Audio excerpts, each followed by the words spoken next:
Good morning. Y'all need to get a card. Get a card and fill it out, please.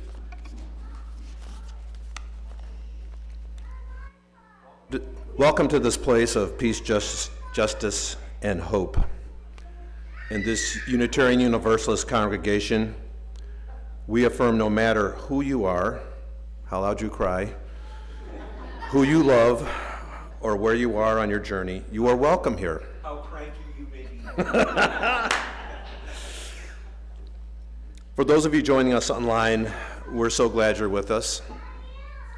If you are visiting with us today, we invite you to sign our visitor's book. And if you'd like to join us for coffee hour downstairs, feel free to take a green mug so that we can greet you properly. Also, members and friends, to help folks connect, please remember to wear your name tags with your pronoun stickers. And if you need a new name tag, see the person at the visitor's table. I'm Tony Metters. I'm an African-American man. My pronouns are he and him. I'm pleased to be with you today as your worship associate. Our music today will be provided by music director Jamie Passman and the Celebration Singers, directed by Julia Beckman. We recognize that individuals of all ages and abilities have different needs during the service. In the living room at the back of the sanctuary, we provide a cart of fidgets and drawing supplies. If at any point you feel the need for movement, please feel free to get up and grab a fidget and engage in drawing. Stand or sit on the floor in the living room. There are also different types of seating available in the back of the sanctuary. So please see a greeter if assistance is needed. May each of you know that you are welcome in this house of peace, and may our worship and fellowship this morning touch your heart, mind, and spirit. Thank you, Tony. Good morning, everyone. I just want you all to know that all voices are welcome here in this service. So if you feel like Tony said, you feel like getting up and moving around, if you feel like going, yay, you could do that. Does anybody feel like doing that this morning? All right. If you feel like going, oh. If you feel like going, oh. Right? It is good to see you. Oh, I'm the Reverend Dr. Beth Johnson. My pronouns are she, they. And it is good to be with you this morning. This morning, our service is the third service in a series where we are crowdsourcing. We crowdsourced courage. We crowdsourced compassion. And today we're crowdsourcing commitment.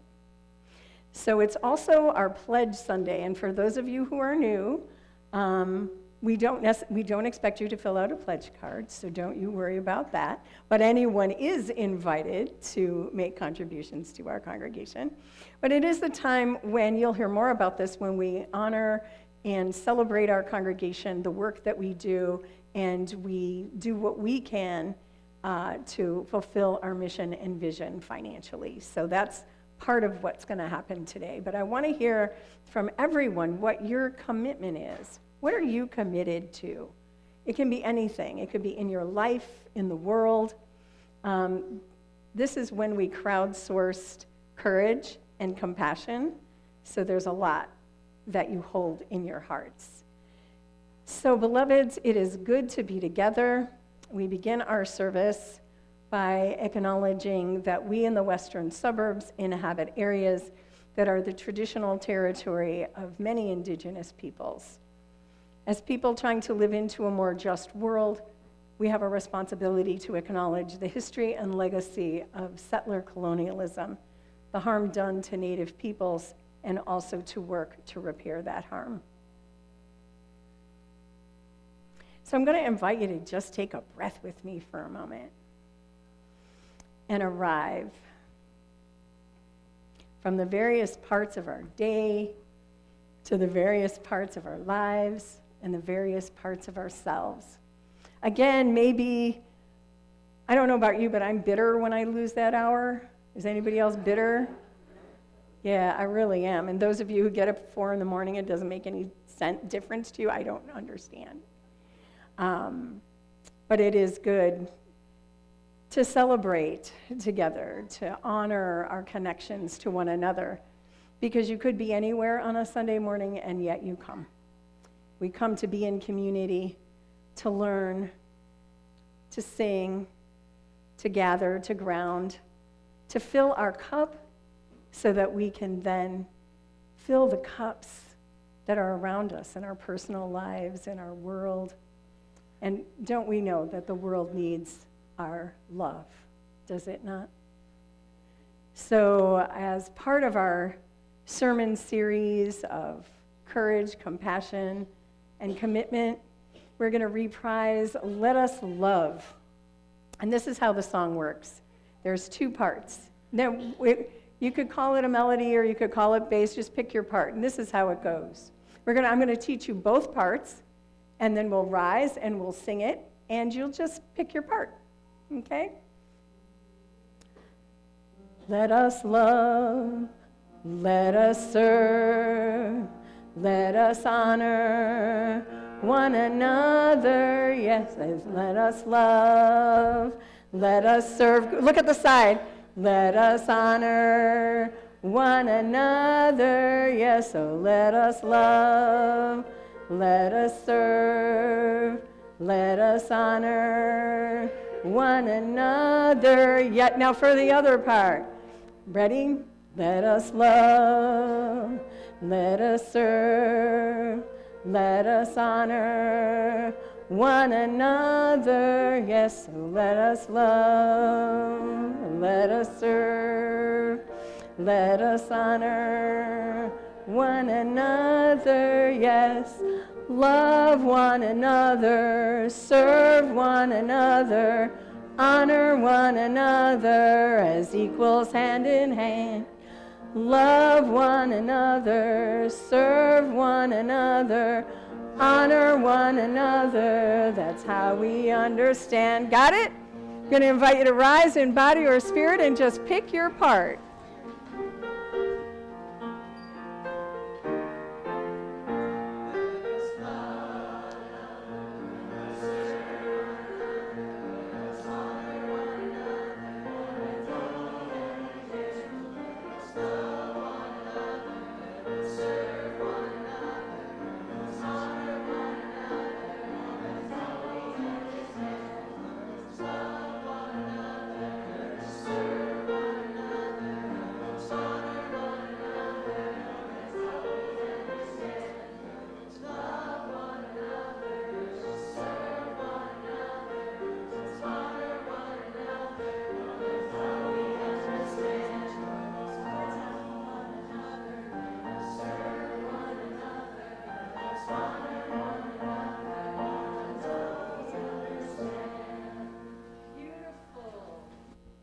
Did you like picking your parts? Because I think we really do need to have some options in life. Invite us into worship this morning with words by Angela Herrera. Don't leave your broken heart at the door. Bring it to the altar of life. Don't leave your anger behind. It has high standards, and the world needs your vision. And bring with you your vision and your joy and your passion. Bring your loving, bring your courage, bring your compassion and conviction. Bring your need for healing and your power to heal. There is work to do, and you have all you need to do it right here in this room. It is good to be together. As we considered commitment and how we live our commitments in this world as Unitarian Universalists, as people striving for a more just and a more beautiful world, there was no other choice but for us to sing the Fire of Commitment. So I'm going to invite you to rise in body or spirit, and that is number 1028 in your teal hymnal. So Jamie, let's do it.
Amen.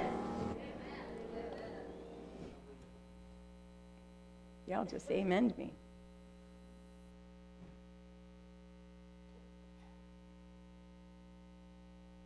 Our chalice lighting words are by Leslie Takahashi. Chalice lighting words, Leslie Takahashi. On the brink. All that we have ever loved and all that we have ever been stands with us on the brink.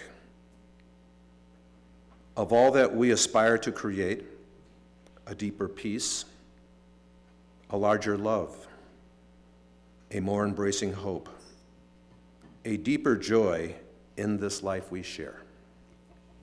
I'd like to invite up our Director of Programs, Pam Fodor, for our Time for All Ages. Go. Good morning.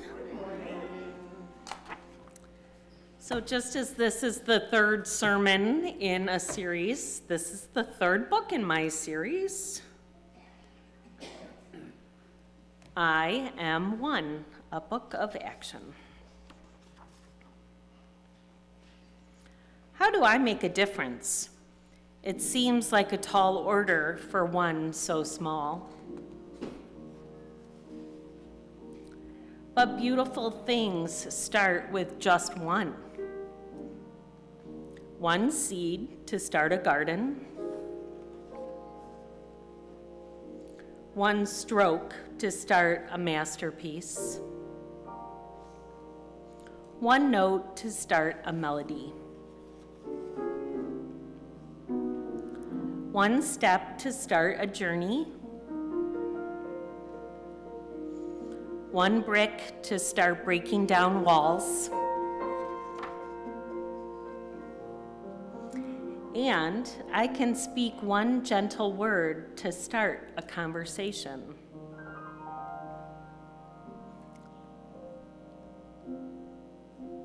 Oops.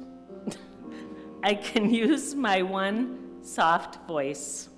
Oh my, I am messed up here. Backtrack.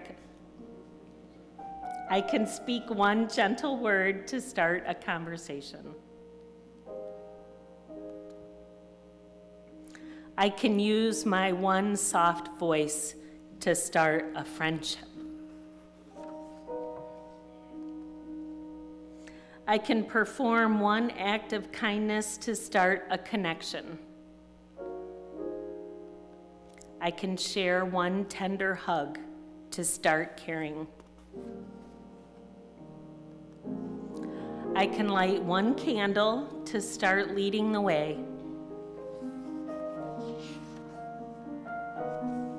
I can make one drop in the water to start ripples that become swells and then waves. Traveling over oceans, across borders and boundaries, landing on distant shores to start a chain reaction, inspire a movement, and make a change. I am one, and I can take action. We are each one, and we can take action. One by one, we can make a difference. Because one is all it takes to start something beautiful. May it be so.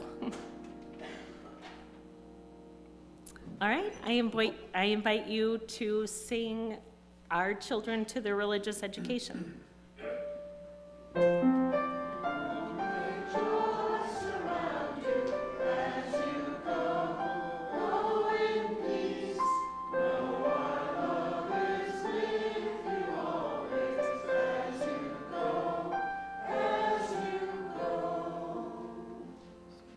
As usual, Pam was spot on with the story, And as we consider what it means to be committed in our lives, in this faith, and in this church, if you haven't filled out your card about what commitment is to you, I invite you to start doing that.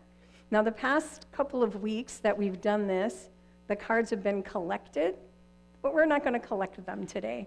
There's going to be a time in the service where you can bring your cards up and put them in one of the baskets.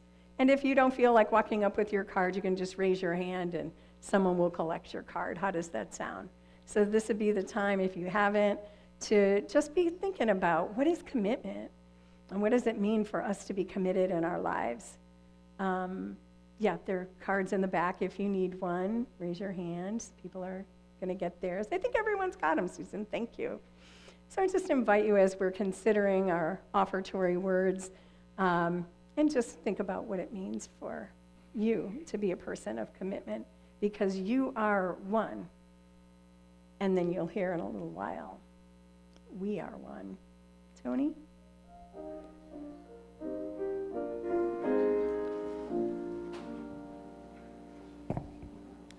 While you're writing, I'm going to give you some words, so focus on your commitment. We gather each week reminding ourselves of the power and beauty of community, and to heal our souls, open our minds, inspire each of us to action through the love that is at the center of our faith.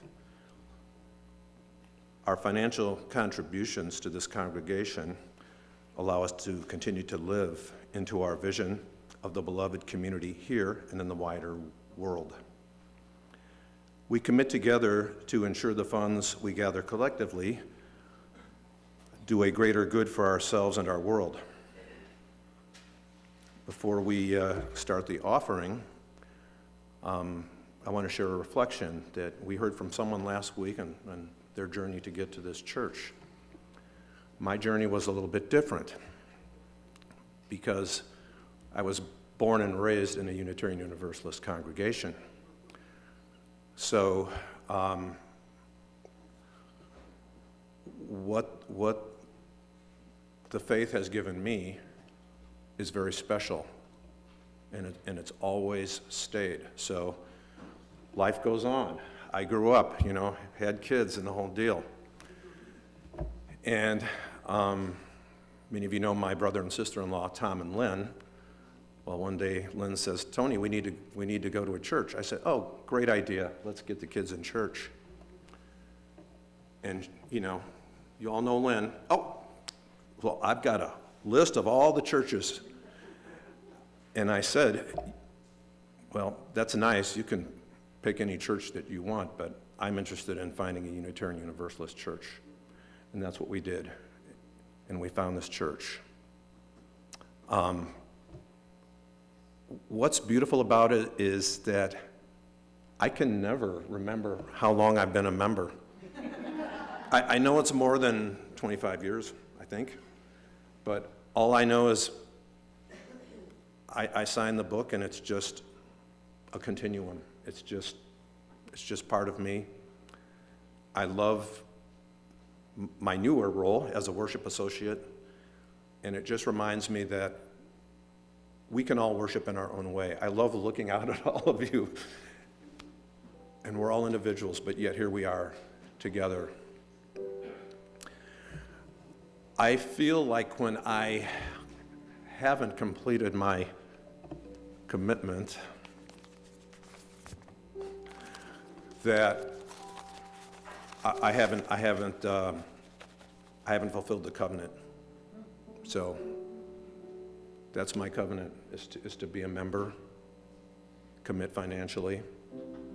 So as you prepare your pledge forms, just keep that in mind. So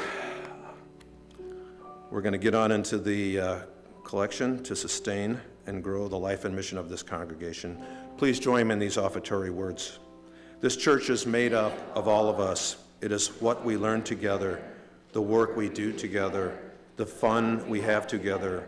It is what we share with one another, with the people around us, and with the world.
Jamie, every time.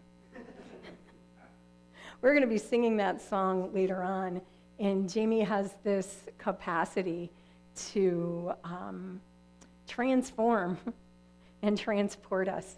And you'll hear that song when we close, but it will be different. And Jamie has just brought it to us in another way, so thank you. So you noticed that if you had your pledge form and you were trying to put it in the basket, someone said, oh no, there's going to be a time in the service where you're going to be able to bring them forward. And if you already turned it in, don't worry about it. You can turn in your commitment card, and we'll talk about that in a little bit.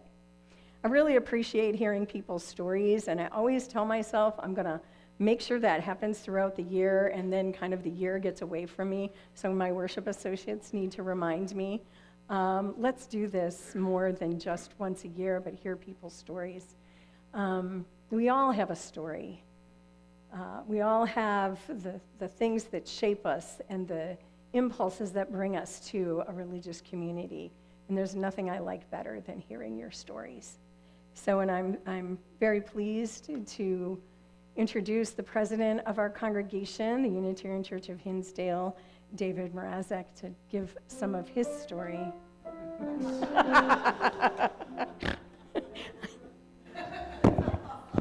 Good morning. Like Tony, I was raised Unitarian. I was raised in this church. In fact, my mom's parents helped found a Unitarian fellowship in Fort Wayne, Indiana in the 1940s. My dad was not really raised anything. My mother attending the First Unitarian Church of Chicago, and actually a woman he met there and briefly dated suggested he meet my mom. And I never asked my dad about this, but I think in the conservative Cold War 1950s, attending a Unitarian church was a good way to meet a smart woman with similar political and religious outlook. My dad was nothing if not practical. For myself, growing up Unitarian, it was frustrating, ironically, because of kind of the lack of structure. My Catholic friends, they had it all down, and I could believe what I wanted to believe, and I didn't really know what that was. And I enjoyed some of the classes and the friends I made, and I went on some youth group outings, but overall, I just wasn't drawn in like some of my other friends. My parents had one too many martinis on a Saturday night and woke up bleary-eyed to tell my sister and me that we were foregoing church that day. It was fine by me. But the best experience I had here was a class then known as About Your Sexuality, taught by Lorna and Bob Nuneker, and that frank and forthright guidance in that class really helped me navigate the uncertainties of young adulthood, and it really stayed with me. While I didn't attend any church for a time, I really enjoyed coming to Christmas Eve service when I was back from college at Urbana-Champaign and then graduate school in Los Angeles. And I loved connecting with my parents' friends, so warm and wonderful, like Jean Noble, Jean Kapusik, the Solbergs, the Nunekers, and the Jenks. And some of those UU veterans are still here making good trouble. In college, I explored the writings of Ralph Waldo Emerson, intrigued by his concept of nature being a source of spiritual insight, and that humans can find divinity in the natural world, and he was onto something. In Los Angeles, I met my wife, Teresa, a relaxed, practicing, progressive Irish Catholic. Her religion was important to her, and so in 1997, we had a Catholic wedding in Oak Park on a Saturday, and a decidedly more euphoric UU wedding officiated by Reverend Ed Sturrell on Sunday. And for all the talk about how open-minded Unitarian Universalists are about other religions, my parents unfortunately did not react well when I told them Teresa wanted to raise our kids Catholic. I wasn't converting, but after much soul-searching, I'd learned how I could be a part of my children's religious education, and Reverend Ed helped me navigate those shoals. But this episode was really the worst experience I ever had with my parents. They raised me to be open-minded, and here I was, being just so. I joked that they'd done too good a job.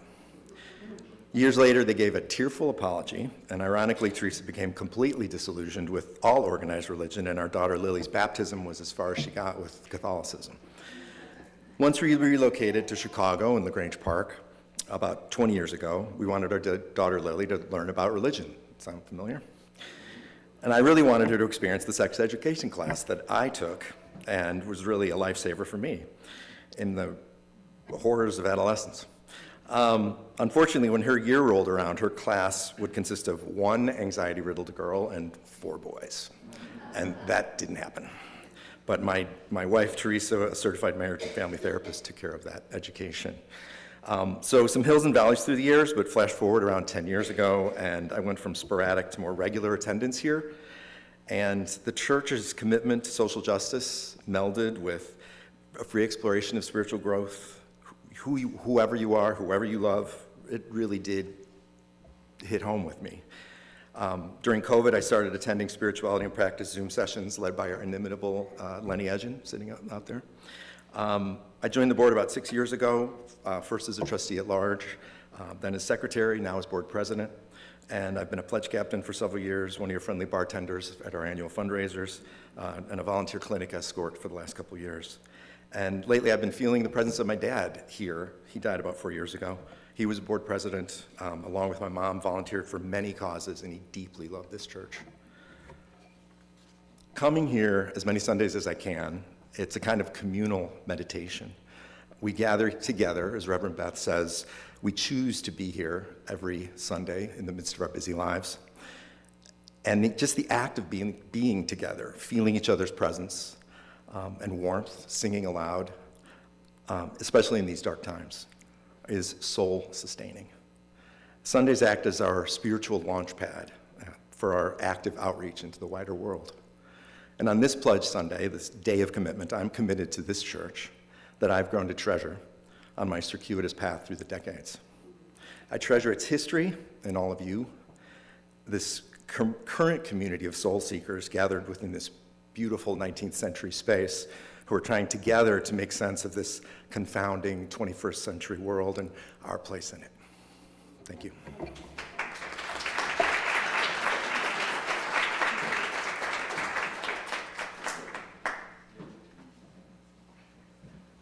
We had to give Dave time to get back to the choir. He has many things to do today. We're very grateful for all of them. We are going to sing one of our very favorite pieces called We Are One, because it's so timely.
Well, that's it.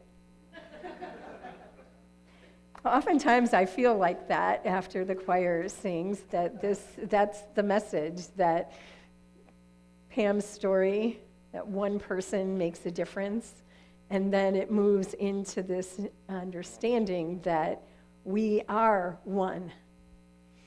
We are one.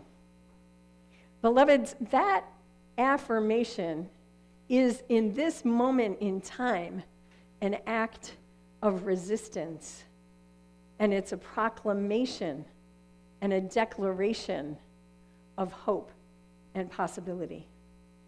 In a time when it appears that we're divided in ways that we could never imagine ourselves coming together, when we rise, when we sing, when we laugh, when we cry, when we affirm that we are one, we are then giving ourselves and the world the opportunity to imagine and build the beloved community, the community of justice and love, the not yet but always coming into being prophetic community that affirms that indeed we are one.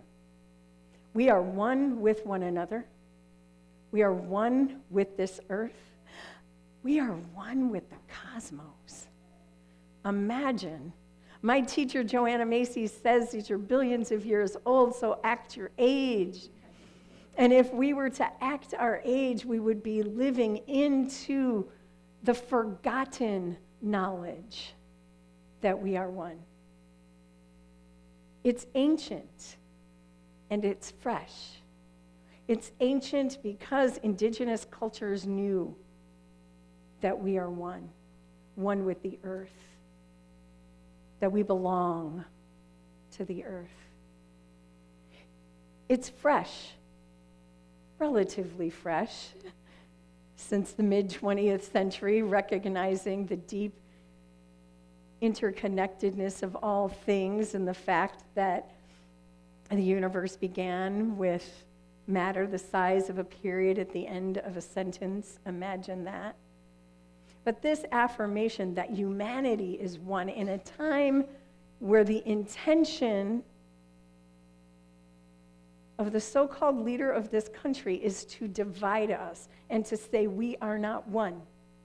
Each person for themselves. Well, each man for themselves. Forget about the women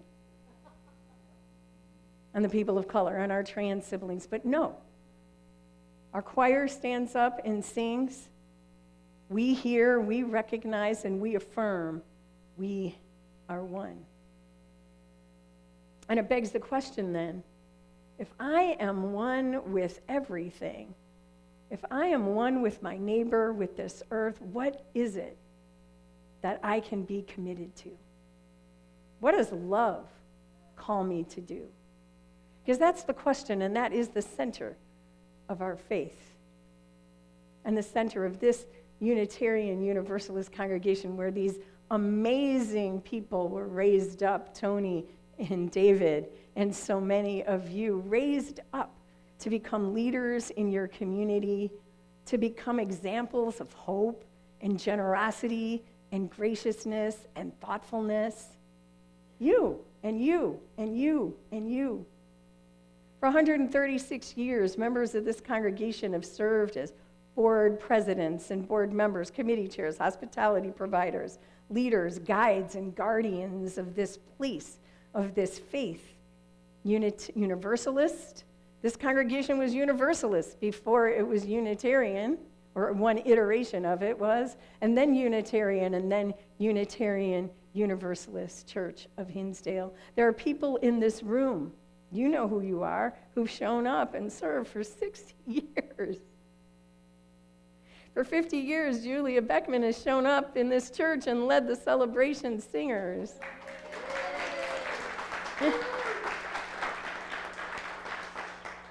Pam Fodor grew up in this church, and for 20 years, she's been the religious educator. For 30 years, members of this congregation have shown up weekly at a clinic where abortion care is provided. People have shown up for Black Lives Matter, for LGBTQ siblings, for the unhoused, for the caged, for our earth, and for all beings. 60 years ago this month, Unitarian Universalist minister James Reeb answered the call of Dr. King to go to Selma.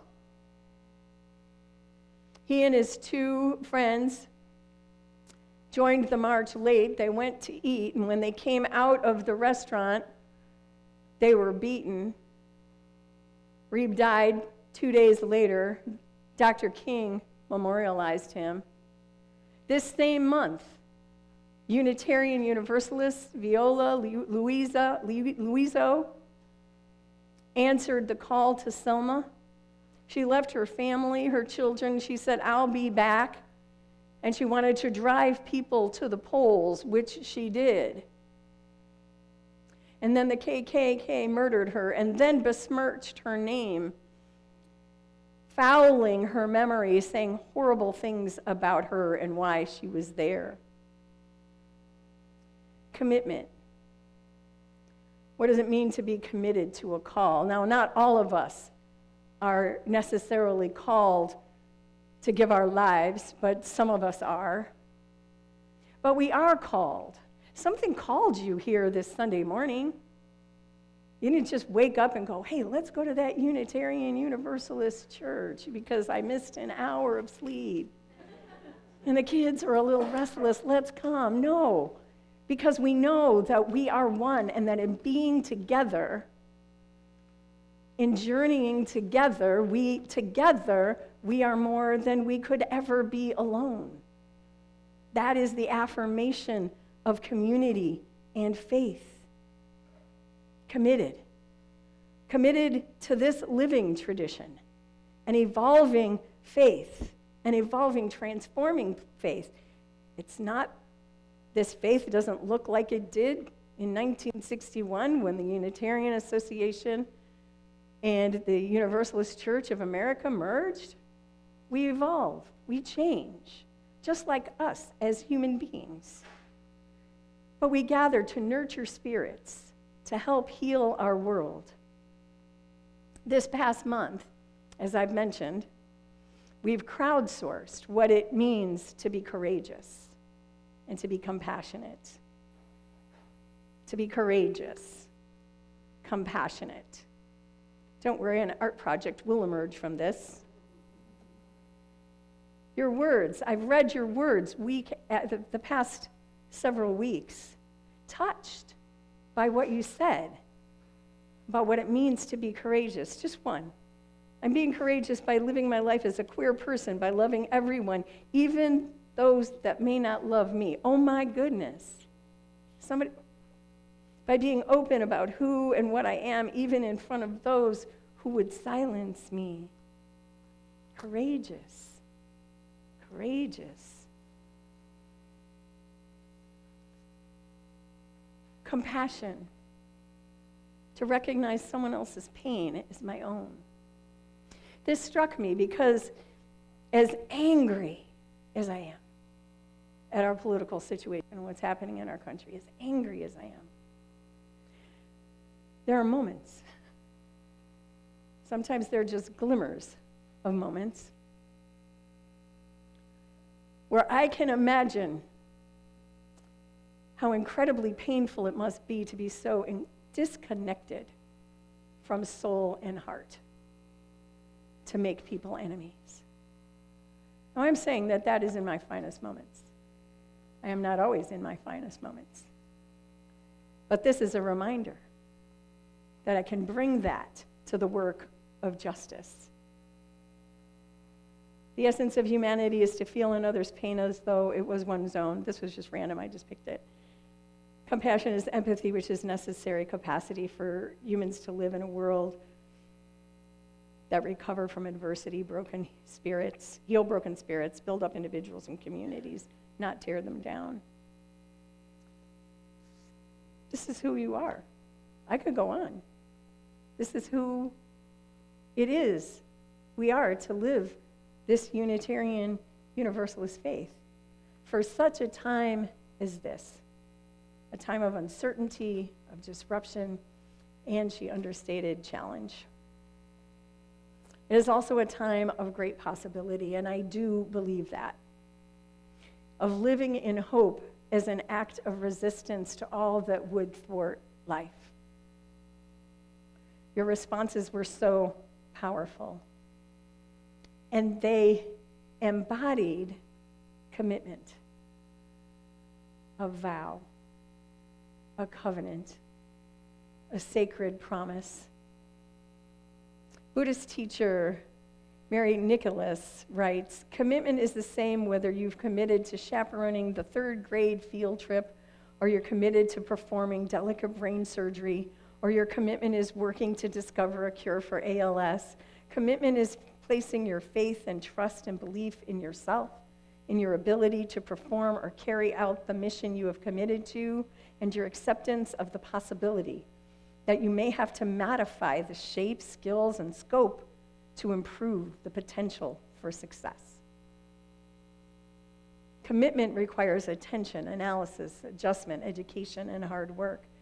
Commitment, she writes, is not a one-and-done stagnant state. Commitment is alive within you. It is a growing child that requires your attention to grow. Commitment. Commitment that rises up from the deepest longings in our hearts and in our lives for what we would like to see. Born of courage, born of compassion, and taking all of that in order for us to live that commitment.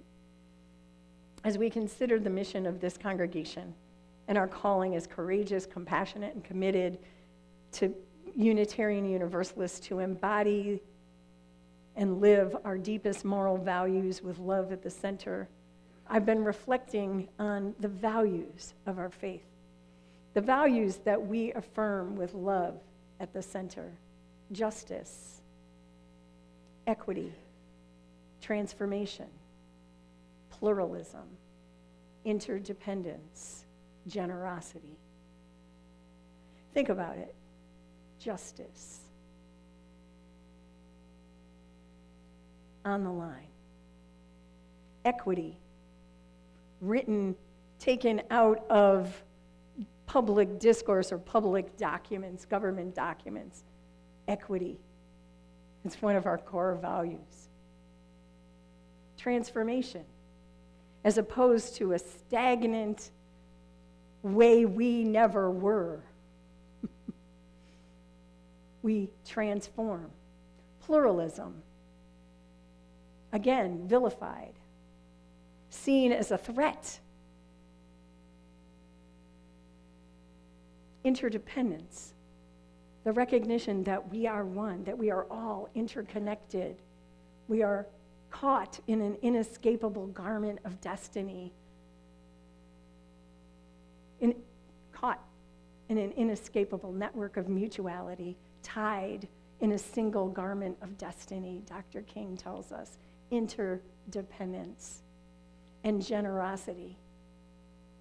Generosity, of course, today we're thinking about generosity to this congregation, what it means to you, what it's meant to you and your families, and what it will mean to those who are indeed longing for a place of safety and hope, spiritual depth, and action, living our values as a community, and also finding a place that is safe, where you can be fully who you are, no matter who you are, no matter who you love, no matter where you are on your life's journey.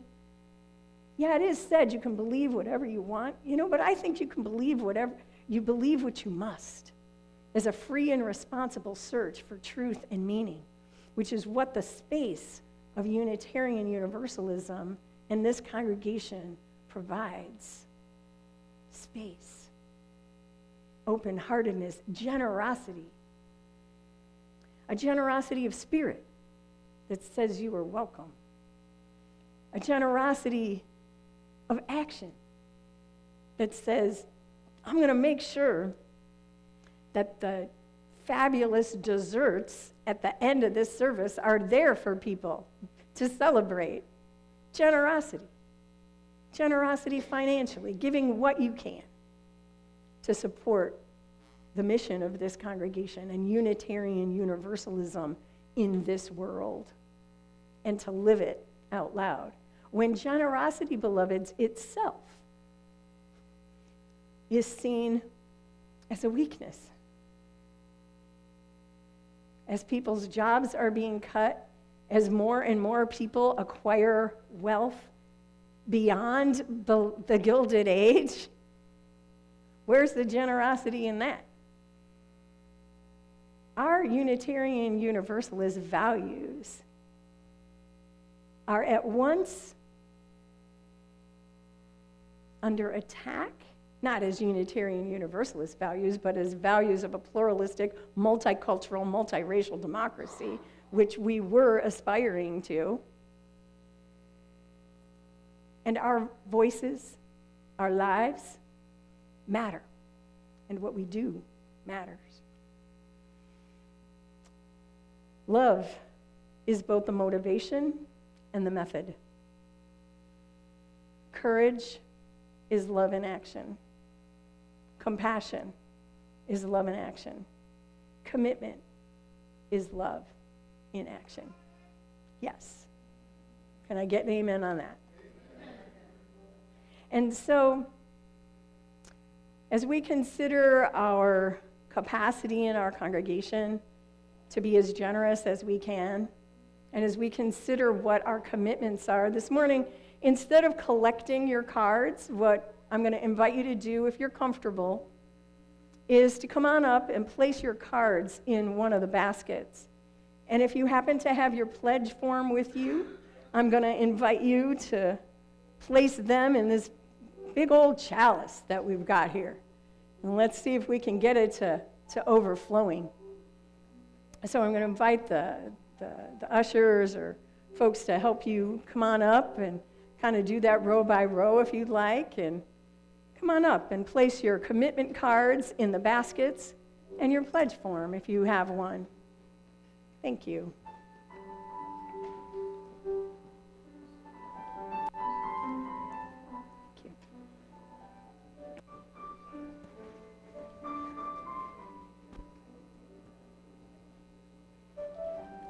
How are you? Good to see you. Don't leave, I need to talk to you.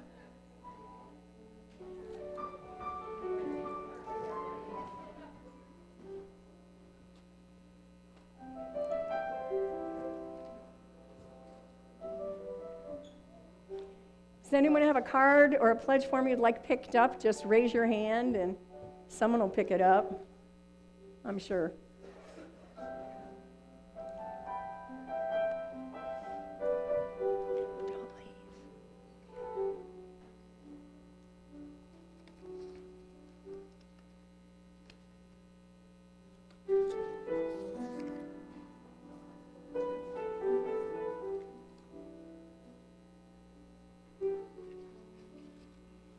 Oh my goodness.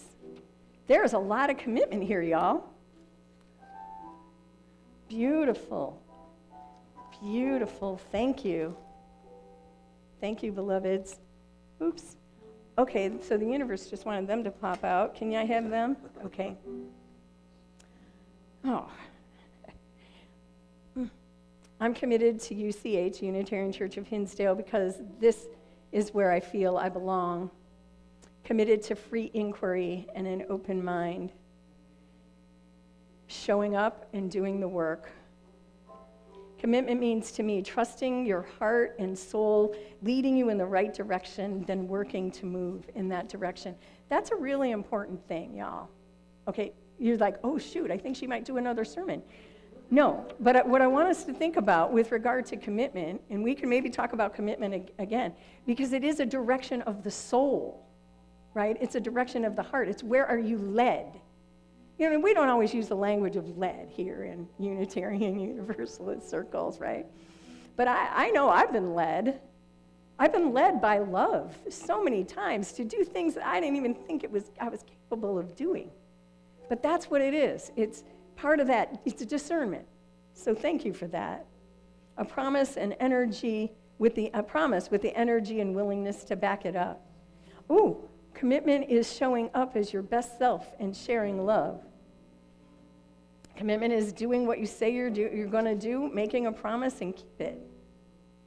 I am committed to doing what I can to make the world a better place. Commitment is ongoing action that is consistent with our ideals and our goals.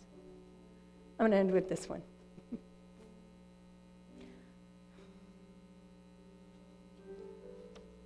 Read it.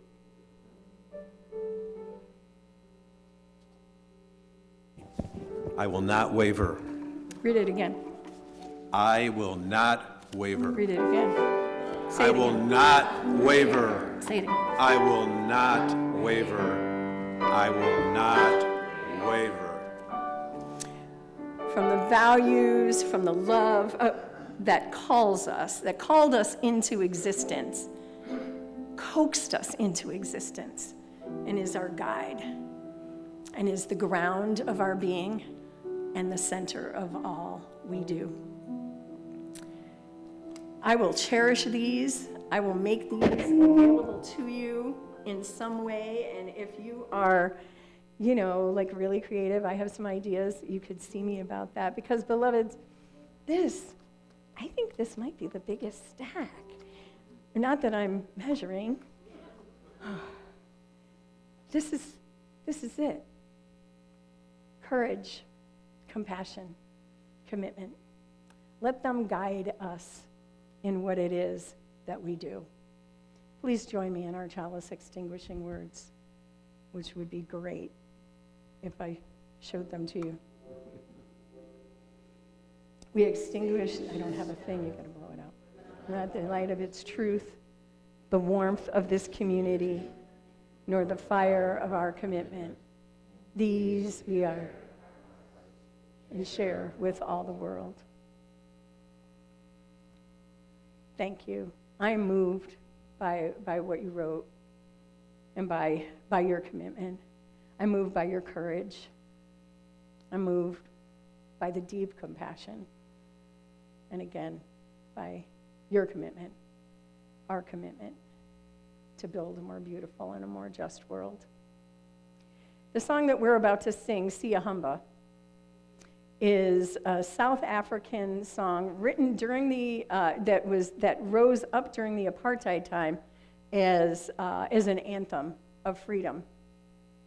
It was written by a South African, Anders was his name, then translated into Zulu, sung in Zulu, and then there's English verses. This is kind of a zipper song, so there's different verses that we're going to add. I have a memory of being in Sacramento, California, the state capital of California, for immigration days and for an immigration rally, and walking with people, not just Unitarian Universalists, but people from all over the state, and singing this song, and also singing it in Spanish. So we're going to sing the Spanish words as well. So the choir is going to lead us in Zulu. I think it's going to be hard for you to stay seated, so don't worry about staying seated and listening to the choir, right? And then we're going to sing the song, and then we're going to dance out to this song. So I'm going to invite y'all to rise in body or spirit, and the choir is going to sing in Zulu, and then we're going to go.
we move from this place with a song in our heart, centered in love, committed to courage, compassion, and creating the world we wish to see. Beloveds, if there's not dancing in the revolution, I don't want to be in it. So sing and dance with us as we close with Dancing in the Light of God, or love.